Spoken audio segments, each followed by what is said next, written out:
Global star Ram Charan ప్రస్తుతం game changer అనే సినిమాతో బిజీగా ఉన్నాడు. శంకర్ దర్శకత్వంలో వస్తున్న ఈ సినిమాను దిల్ రాజు ఎంతో ప్రతిష్టాత్మకంగా నిర్మిస్తున్నాడు.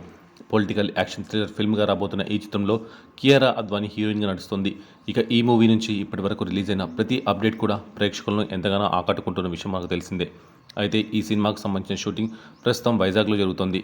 ఇందుకు సంబంధించిన ఫోటోలు, వీడియోలు కూడా నెట్టింట వైరల్గా మారాయి. అయితే షూటింగ్కి కాస్త విరామం లభించడంతో రామ్ చరణ్ తన ఫ్యామిలీతో కలిసి వైజాగ్ బీచ్లో ఎంజాయ్ చేస్తున్నాడు. వైజాగ్ సముద్ర తీరాన తన భార్య ఉపాసన, ముద్దుల కూతురు క్లింకరాతో కలిసి బీచ్లో సన్రైజ్ను ఎంజాయ్ చేశారు. అందులో ఉపాసన రాళ్లపై కూర్చుని ఉండగా రామ్ చరణ్ క్లింకారాను ఎత్తుకొని కనిపించాడు. ఇందుకు సంబంధించిన ఫోటోలను ఉపాసన ఇన్స్టాగ్రామ్ వేదికగా షేర్ చేస్తూ వైజాగ్ మా హృదయాలను దోచుకుంది, క్లింకారాకు బీచ్ మొదటి అనుభవం అంటూ క్యాప్షన్ ఇచ్చింది. ప్రస్తుతం ఇందుకు సంబంధించిన ఫోటోలు నెట్టింట వైరల్గా మారాయి. అయితే ఇందులో కూడా క్లింకారా ఫేస్ కనిపించకపోవడంతో మెగా ఫ్యాన్స్ నిరాశలో ఉన్నారు.